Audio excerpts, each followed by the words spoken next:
We are live 364 days a year. What are we doing here? If Dom turns at SummerSlam, I'm shaving my moustache off. I've told you, if that happens, it's going. My lip is cold because of a stupid bet that I made with YouTube. Oh, good. Wrestle's better than Daniel Bryan. Bryan Daniels. Better than Okada. How do you not get 50 after Monday Night Raw? What is going on, everybody? We are back once again with another edition of Wrestling Republic's daily broadcast. It is Tuesday, May 20th. We are super fired up to be here because we have a very, very special guest for you on today's show. An absolute legend of the game. Speaking of legends of the game, first and foremost, though, let me introduce a co-host that you all know all the way across the pond. In some circles, he's known as Mickey's best pal. In this circle, he's known as Mr. In the Bank. It's Jordy, your very favorite host of Wrestling Republic's Watch Along. How are you on this fine Tuesday, Jordy? Hello, my friends. I'd say I'm not a special guest, everyone. Calm down. No, it's good. It's great to be here. It's been a while since I've been here on a Tuesday. You guys know I've been away doing boring real life work stuff for a couple of weeks. So it's great to be back on the Tuesday show on the Raw review. This is the show that feels like home to me. So yeah, I can't wait to speak about this week's show. Yeah, honestly, Jordy, I got to give you credit. We call Shad the Tuesday Night Delight, but you might be the Tuesday guy. Tuesday day. I guess it's night for you there. That throws everything off. We've got a bunch of comments. Sean Ellis already with aloha, everybody. Aloha, Sean. What's going on? Two's up from DCX Warlord. Nope, that's not who it is. And no technical difficulties. Technically, nothing's been difficult. Not in the least. But we have a very special guest for you here, in many circles known as the best Macho Man in all the land at this stage. Comedian, social media extraordinaire, Ryan Matthew Lamb is in the building. What's going on, Wrestling Republic debut? Let's go, Wrestling Republic! Yeah, I had to bust out the big gold belt, baby. Had to show it off. Thank you so much for having me on the podcast today. I'm really excited about what we're going to talk about, and hopefully this podcast will be the cream of the crop. Yeah, dig it. Oh, baby, now we're talking. Big Gold and Macho Lamb in the building. Let's get that one right. Macho Lamb is here. Let's talk about the Judgment Day, though. I've often mocked them on this very program. In fact, from the very beginning, I didn't like it. They went spooky edge, didn't like it. Purple, not my thing. I went to KU. That's K-State colors. It doesn't work for me. Never been a fan. Then all of a sudden it's who's the leader, follow the leader. You got Ripley, you got Balor, you got Priest. It's we're shuffling the deck like we're at a casino in Las Vegas. Dominic Mysterio now seems to be the standout, or maybe the only person that the group has benefited in any way. And we've made the executive decision to add Roxanne Perez to the fold. Mr. In the Bank, Jordy, I'm going to lead with you. Give me your thoughts on this from last night. It's an odd one. But I like what they're doing with it. I have to admit, look, it is strange. The Judgment Day have gone through a roster at this point, a roster of people that have come and gone. And I mean, the guy that started it is with a different company now, for crying out loud. But that's by the by. I liked the actual segment itself. I liked the way that Roxanne's coming in. If anyone's going to present anybody with a tray of chicken nuggets, I'm going to listen. Do you know what I mean? So the segment piqued my attention with that pretty early on. I liked that she'd give apples to Carlito and Raquel finally getting jealous, obviously. Carlito's been trying his best for a while. It looks like he's actually made a bit of groundwork there. But yeah, I kind of like, because obviously we've seen this friction between Finn and Liv, right? So it's obviously Finn just winding Liv up. I don't know if Roxanne will actually fully join the Judgment Day. I think it's just Finn playing games, but I did like the segment. I like the possibility of Dom getting caught in the headlights again, because anytime Dom gets like it just makes me laugh. So The I'm here for it. idea of Dom dancing from love triangle to love triangle, it's cost you your mustache in the past, Jordy. We know that. It's on one occasion thus far. Be careful what you wish for here. I mean, the idea of Dom jumping to just another like getting caught in the crosshair situation, it cracks me up. But at the same time, what is the Judgment Day? It's a carousel. And Ryan, I'm going to go to you for this. Yeah, so I think the Judgment Day tried to start out as a super hardcore, legit, to be feared faction, but now it's been like slowly moving more and more comedic, and I love that. And it's definitely going to dissolve soon. I think the Roxanne introduction might just be kind of the beginning of the end. I mean, my favorite part about that segment was the chicken nuggies, but Carlito has been and still is one of my favorite wrestlers. And the fact that when Raquel knocked the apple out of his hand and he just had another apple ready to go, I geeked out. I audibly chuckled, which which is a really good sign if I'm watching wrestling and I go, ha ha, and I guffaw. 100%. I loved the double apple spot, dude. Like that was brilliant. And just that's the other thing with Carlito, right? To me, the Carlito I remember is, he spits in the face of people that don't want to be cool. If they don't respect, they haven't been doing that really. Fully. Because he's big buff enforcer Carlito now. Yeah, he's like the comic relief of the Judgment Day. All of a sudden, he just got thrown in. Yeah, it was just like, okay, this if works. anybody's the comic relief of Judgment Day at the moment, it really is. It's Finn, pretty much. It is. Yeah. Well, and here's the problem too. For me, it has not benefited Finn Balor in any way. No. Even like seriously, last night I'm watching Raw and I watched their entrance. Like maybe it was before Raw or on their Instagram where they're like, "Oh, here's the Judgment Day," and every time I see Finn now, he's always wearing something that's not what I would think Finn Balor would wear. Yeah. Like he was rocking like a short sleeved polo, like hoodie shirt. And like, I'm just like, this isn't the Finn this isn't Prince Devitt. This isn't the guy I remember from long ago. And I think he's just kind of just going with the flow and he doesn't really have any real true motivation or direction right now, which might benefit him in the long run because maybe they'll find something for him to be relevant again, to be a singles, possibly put in the championship position again, because he can do it. Oh, he can go. That's the hard part is like, and then you had the demon in your back pocket for a long time. And that's, I understand. I thought the Edge match was good enough. I mean, the way that the blood was in that, I mean, that thing, the fact that they even got the match in at WrestleMania 39 is a scientific miracle, right? Like that was nasty. We all saw how deep that gash was. I don't think that damaged the demon as much as the rope slip against Roman Reigns. That was not it at all. But like for one little tiny mess up to be the reason why you're being put in this position again, it doesn't make sense to me. And that's where it's weird to me because I was looking at it like I saw a random like graph, and he's had like the steadiest decline by rating in the video game of anybody over the last 5 years. And you're like, that's so not fair. I know how good Finn Balor is. And I know CM Punk said we're not allowed to say moveset, but he's got like the deepest moveset of anybody that you could put in a heavyweight type scenario. Like, because he can do everything. Everything. Yeah. Like it's AJ Styles, I understand, is winding down. The mileage is catching up, right? Like he's slowed down.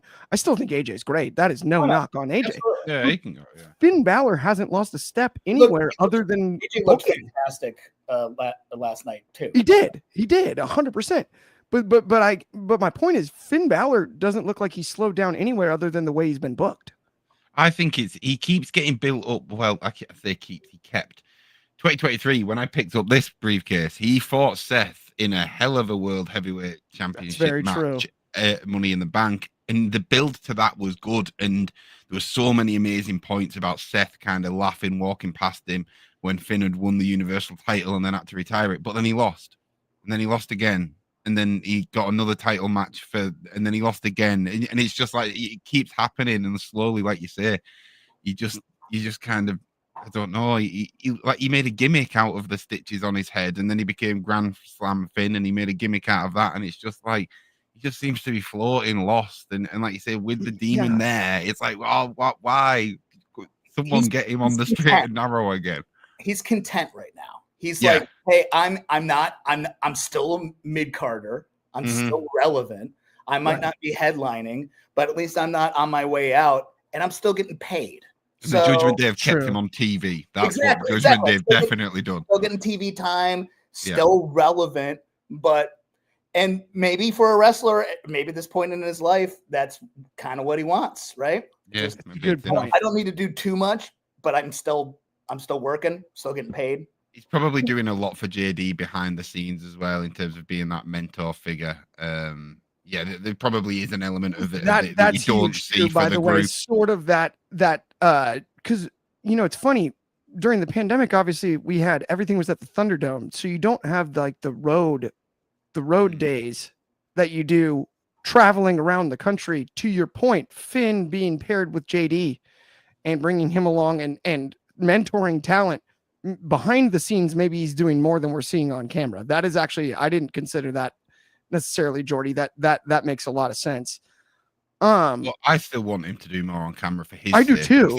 It's all well and good doing it for everyone else, but like he's not at that age quite yet. In my you brought up head. something brilliant earlier. The like not dressing like Finn Balor thing. He's like half cosplaying Jeff Hardy. Like, what's with the purple rag hanging out the backside, only on the right? Like what? Mania, even at Mania, I remember when he came out at Mania, and I was like, "What?" With the double mask, and I'm like, "That's not Finn. Who is this guy?" Yeah, what is he doing? I didn't hate it. It just caught me off guard, and I was just like, it's obviously intentional for people to be like, what is this?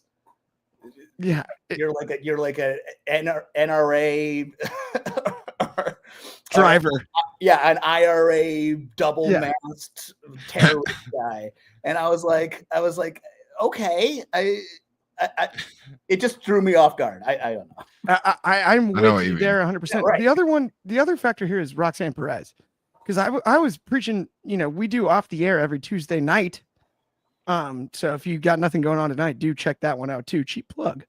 But we've covered Roxanne Perez for a long time. I've been saying, as soon as she gets called up, make her Monday Night Roxanne and make her the queen of the mid card, the workhorse. Make her the workhorse of women's division and make her the queen of the mid card and call her Monday Night Roxanne. It works perfect. I mean, we kind of got that, other than the Judgment Day segment. But then she needs to be a part of the Judgment Day. Yeah, that's exactly where I'm going with this, right? Ryan is like, shoot, I don't know if she needs the group behind her. If anything, it's going to be temporary, because she can definitely carry herself, but that's always a safety net, especially when someone's brand new to coming up to the big leagues, if you want to call it that. It's all, to me, NXT, everything's all the same. It really is all the same animal. Mm-hmm. But when you're getting called up and you're like brand new, fresh, and we don't know exactly how well the audience is going to accept you or not, it's always good to have somebody or something to back you up to make you relevant. I think Roxanne is a little bit lost as well. I think she's got that, but I think it's it's a conscious decision. They're doing that. Even if you look at the start of the match last night with Becky being like, we'll team up, we'll get her. She was naive enough to be like, right, okay, yeah, we got this.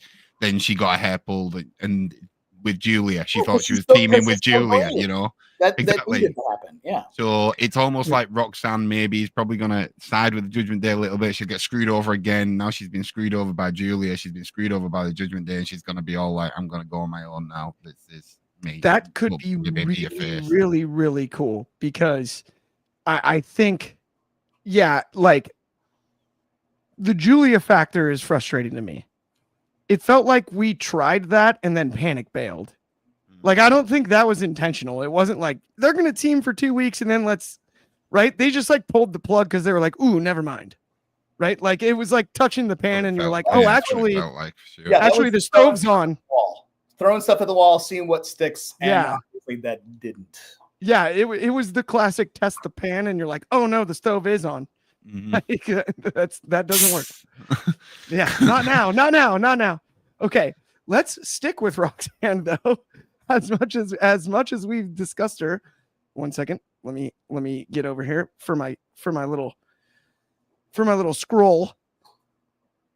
Both Roxanne and my very first pick in the draft that we did on Sunday, Rhea Ripley qualified for the Money in the Bank match, the ladder match, really soon here in LA at the Intuit Dome. I'm curious as to what's going to happen. Jordy, I'm starting here because you're Mr. in the Bank. 2 qualifying matches, 2 qualifiers. What's your opinion? Then we'll get to Ryan up next. Well, we've got 3 qualified in total now, right? Because Alexa qualified on SmackDown. So Alexa, Roxanne, and Rhea in the match. Hell of a lineup so far. I think I would pick Rhea to win it.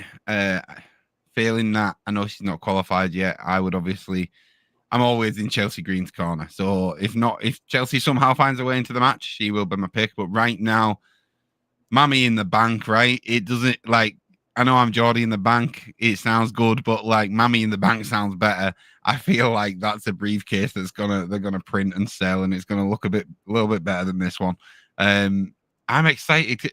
Have we seen Rhea in a Money in the Bank match? Definitely not in the past couple of years, but like, has she been in one? I don't know. I'm showing myself up there. I'm not sure, but I'm a sucker for these matches. I really am. These Money in the Bank matches, like I said, I went to watch it live. There's just something about multi-person matches, ladder, chaos, crazy spots, and I'm all for it. And the 3 that we've got so far, like we said, Alexa Bliss, Roxanne Perez, and Rhea Ripley, these are people that are not just the future, they're the present and future. Do you know what I mean? They're in the prime as we 100%. Speak. So it's like, let's go. Let's see this match. I'm still such a fan, and I got to say something about Rhea Ripley. You mentioned Mommy in the Bank. Honestly, I don't think I was fully aware of just how like magnetic she is until recently. I watched the episode of her and Stephanie McMahon, the interview episode, with my dad. My dad's 68 years old. He looks over at me and goes, Rhea's not normally my style, but she's just got the it factor. Whatever it is, she's my favorite. I'm like, dude, you've been watching wrestling for a long time. You don't get compliments out of my pops very often. And like, I was like, man, okay, I didn't consider that. I didn't realize just how magnetic she is, maybe even myself. I always forget, and then I hear a pop. Like, do you remember last week on Raw, and you heard the pop, and I was like, "Oh my lord, that sounded like a Stone Cold pop. Yeah. That was crazy. Like, what? It was just she was just coming out on Monday Night Raw. It wasn't a PLE. She was announced. It wasn't a surprise. She's also just cool. Yeah, it's hard to deny. Welcome to the party. I've been there since day one, baby. Mommy since day one. So I really don't think that was supposed to be the finish either. And this is also another thing for me. As much as I love Rhea Ripley, I'm a Kairi Sane boy. I've been Kairi Sane since the International Invitational thing that they did. I love the Pirate Princess. She was my favorite, and she won it all. And I honestly think that because because Zoe injured herself, right? Mm-hmm. Of course. I think the finish was supposed to be Kari pinning Zoe. That is actually, that's an interesting proposition, Ryan. Because you can't, and you can't have Kari pin Rhea. No. Because that would. And so then Rhea would be the backup plan. I don't know. That's kind of the feel that I got out of watching the match. I wouldn't be stunned. There was definitely after Zoe injured herself, and I was watching some reels of it this morning. That's not good. It was. Yeah, I hope that's an MCL ACL. Yeah. The knee's gonna need surgery, and I hope she recovers quickly because I like her a lot too. Same. So that would when they announced that match, I was like, I love all these women. They're all fantastic. But I really honestly think because why bring back Kari and hype her up so much to have her not win that triple threat? Yeah. And take the pin.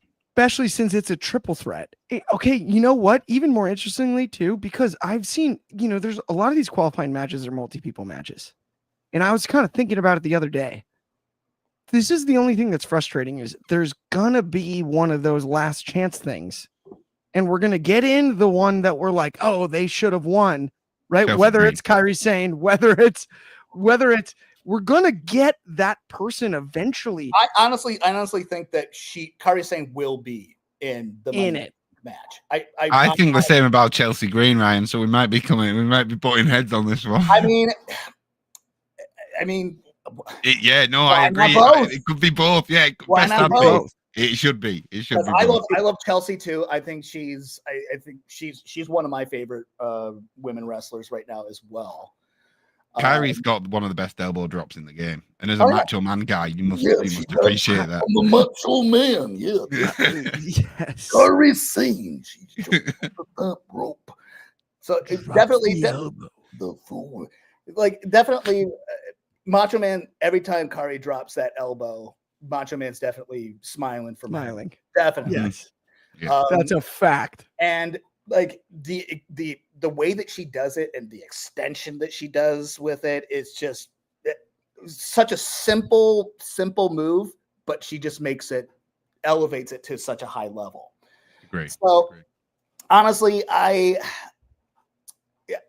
she should be in the Money in the Bank match. And even if we do have 5 women in the Money in the Bank match, those are the 5 that can do it. Especially we'll get 6, right? And that's I think we get both. I think we're back to both. Okay. Genuinely, the more I'm doing the math, I think we're going to get 6. I think we'll get 6. Isn't that the traditional number? I mean, we've had 8 in the past, which I think is too many. That's too many. That's way too many. I feel anywhere between 5 and 6 is fair. I'll take 7 if it's a surprise one on the night. I'll take that. I thought it's the only time I'll take a 7. I mean, then okay. So then we have Roxanne, Rhea, Alexa Bliss, Kari, Chelsea. Who would be 6? Who would be Naomi. 7? Ooh. Naomi, yeah, that's not a bad shout. Naomi. She'll probably lose because it should be Naomi. Caution tape, Naomi. That's the answer to that one for sure. I'm a bad guy, but I don't know how to be a bad guy, Naomi. Yeah, I feel terrible for her on that because I like her too much. I like her too, but I made the mistake of watching Total Divas. She's too likable for me to take her seriously as a bad guy. Oh, no, she's just a saint. Good. She's just a genuinely good human being, and like you can tell, it's like she could play the nastiest human being of all time, and I'd be like, but yeah, exactly. Didn't you see her bejewel her own outfit for the match? Her heel. Didn't you see her stay up all night and bejewel her own outfit with her uncle for the whole match? That was like the most adorable segment of all of Total Divas. Okay, no. I'm glad that you watched Total Divas too. Loved it. I watched it. That's my guilty pleasure. Even worse, I watched it with my mom during the pandemic. But let's pay some bills, my friends. Let's talk about Wrestling Republic Undercard really quick. Subscribe to our second channel, Wrestling Republic Undercard, exclusive content, clips, and more. You'll see sold separately, all kinds of other stuff. Subscribe there. And then next, and most importantly, if you have a cell phone of any type, Doesn't have to be an iPhone. Download the Itsy app on the App Store or the Google Play Store. Head over to the upcoming stream section. You can check it out. It's going to be like me, Aunt You, a bunch of different creators. Takes. And if you're upset with Takes' takes, here's the best part.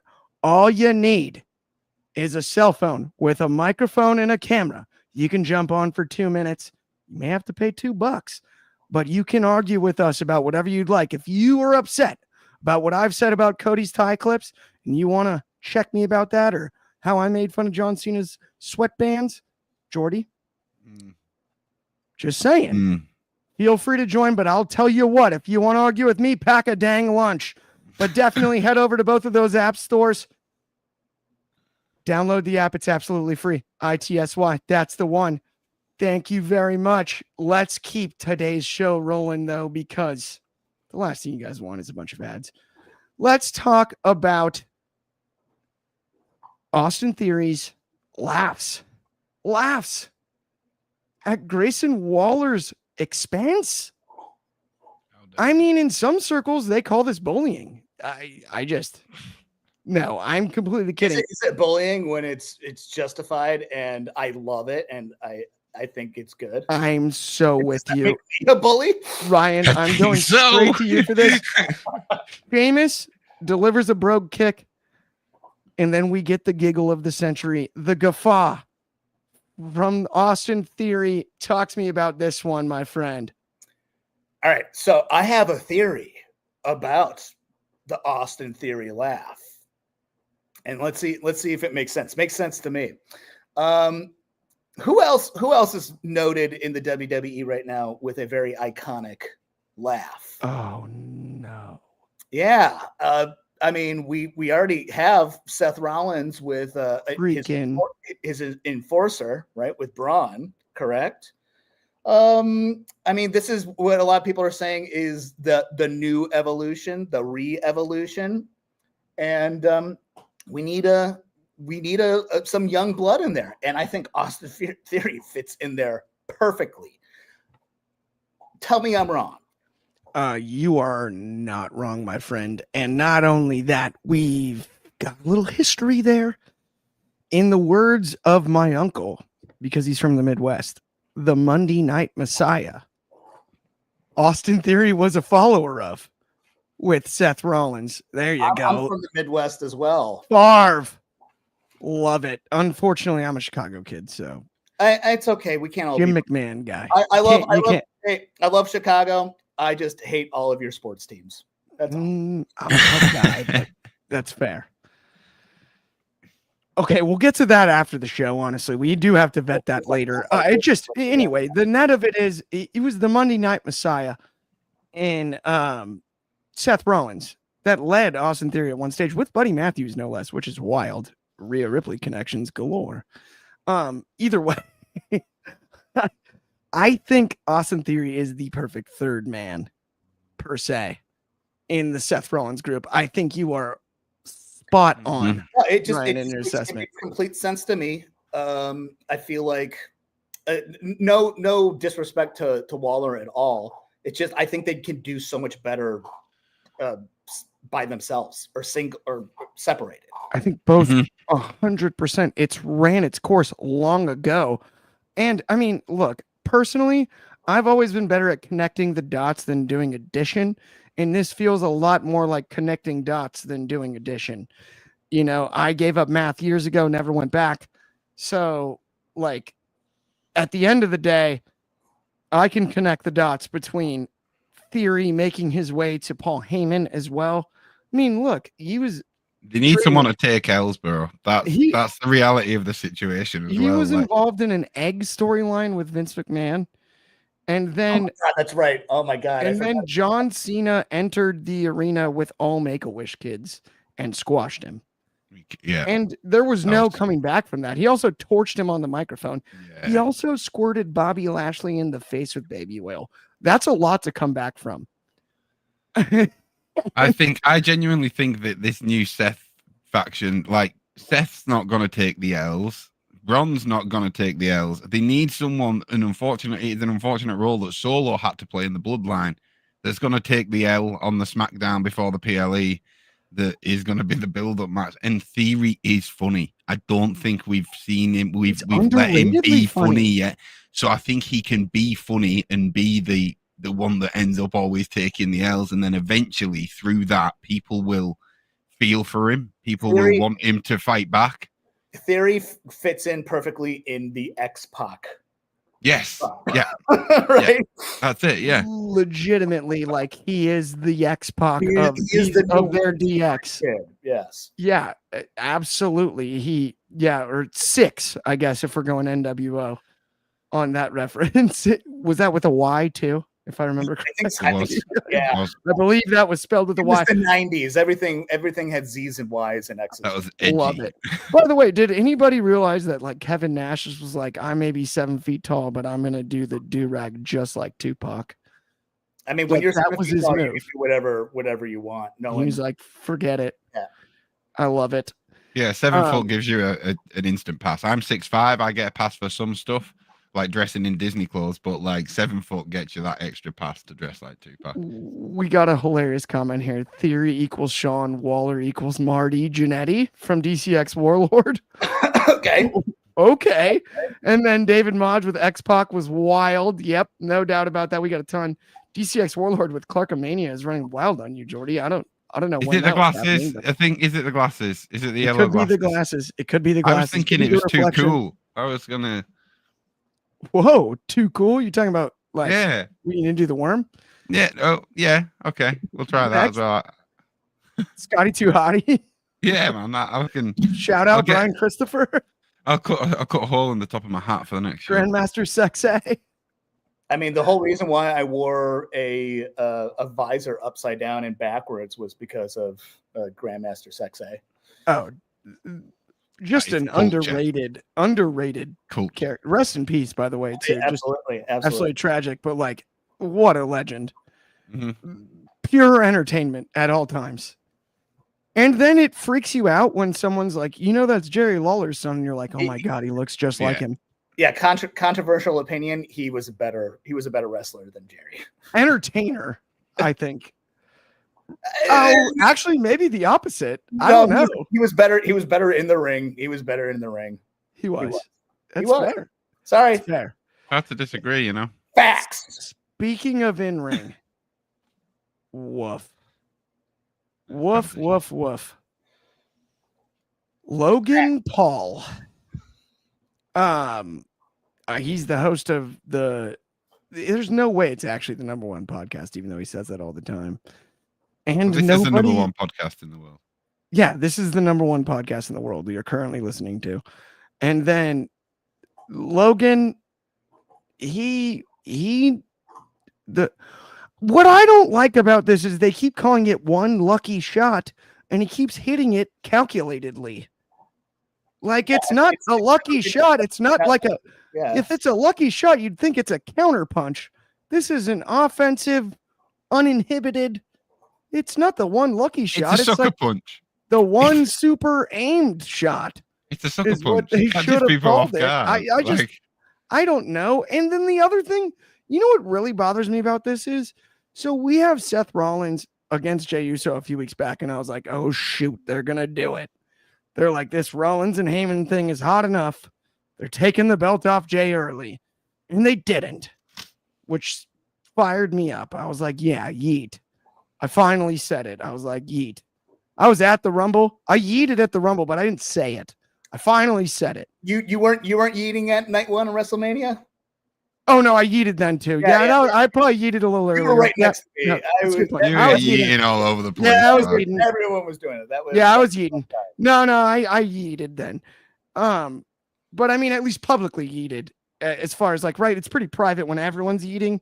Like, when the first time I yeeted alone was. See, now it sounds like it's a public apology. Like I did a public, yeet. I released a public yeet on my platform. If you're gonna yeet, do it in the privacy of your own home. Of your own home. You're not doing it in front of 2 children, or you're at least a couple dangerous away from an elementary school. Right? It's a dangerous endeavor. That's all I'm saying.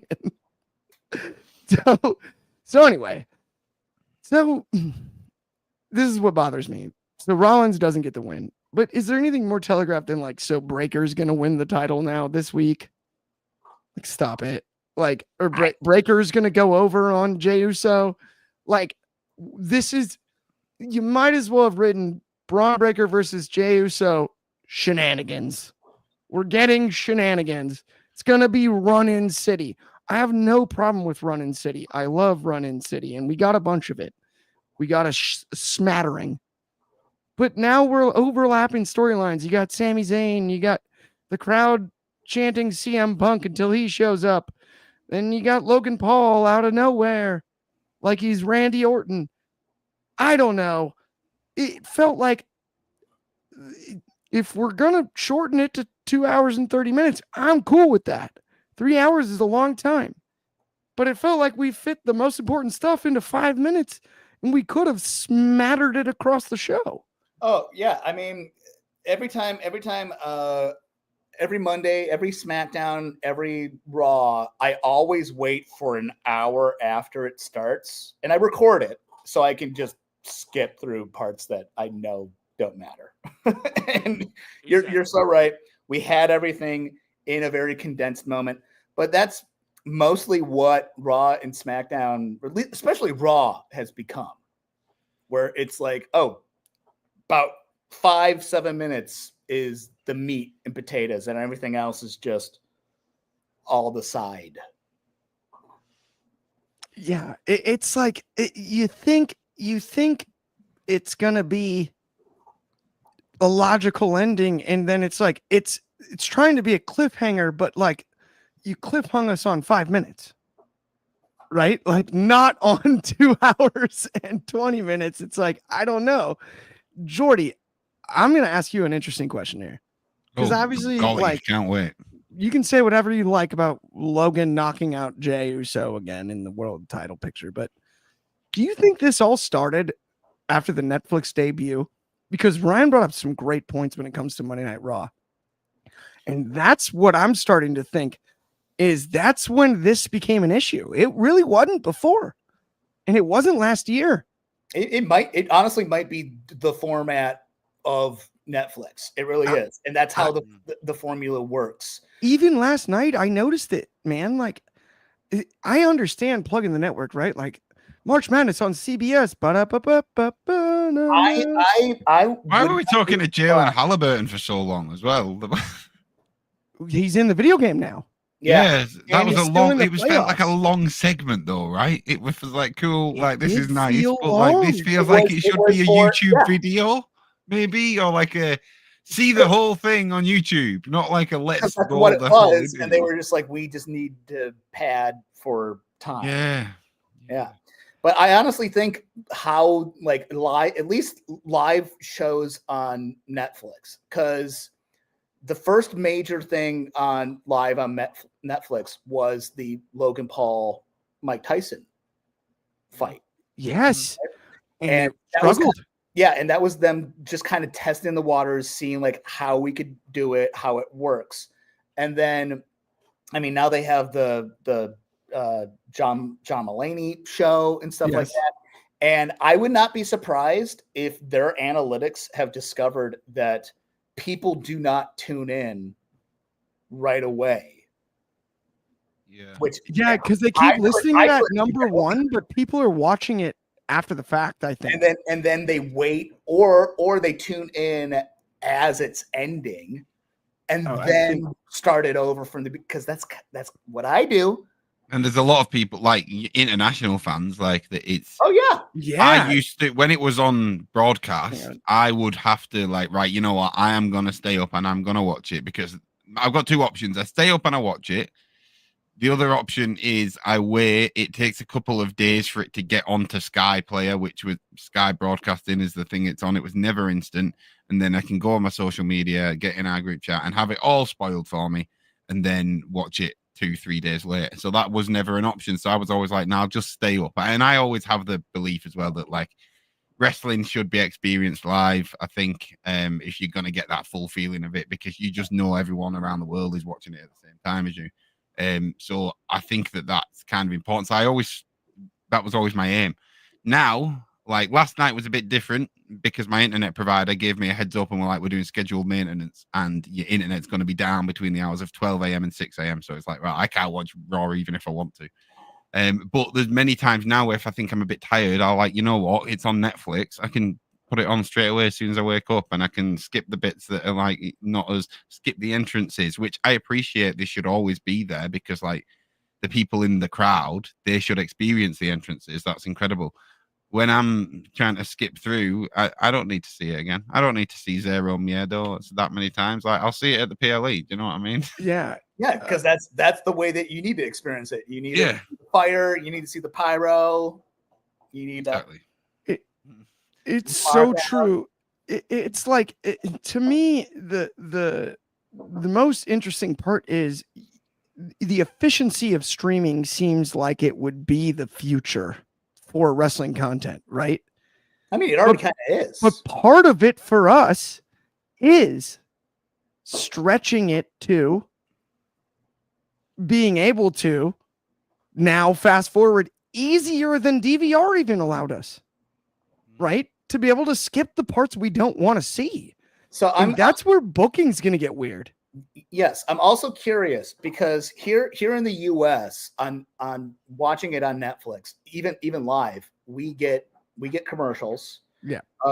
I have a buddy in Canada who's like, "Oh no, I don't get any commercials at all." And So- I get to see them in the ring interacting with fans and stuff. And I'm like, "Why can't we have that?" So this is even weirder Do now. you get that version too? Yeah, I get the version. Yeah, So he gets that one. in the UK, I get the version where they'll randomly go and talk to Kofi Kingston and Xavier Woods and do a little segment by the ring where they're chatting to him. But that then sometimes gets wiped when you go and watch it back the next day. It's so strange. Okay. So it's like a 2.5 hour, yeah.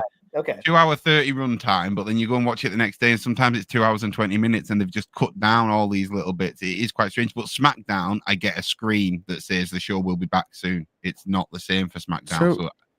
And I was going to Weird. even attest to that too further, Ryan. So Kobe, who's like the man, the myth, the legend from Canada for us, our head of reviewing, he will often stream us the shows. When it's Raw, it's the same as what we're getting on Netflix.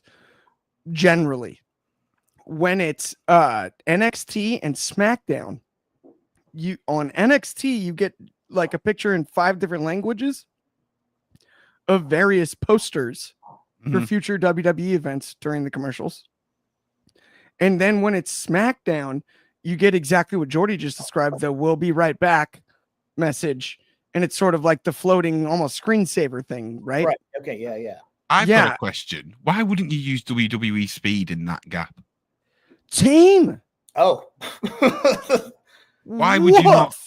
Why would you not do that? They already have the content. You might as well, right? Yeah. Why would you not use it there? Give us a 3-minute match. They ought to hire us at some stage. Yeah, maybe. I just got to say. Deal with Elon in it.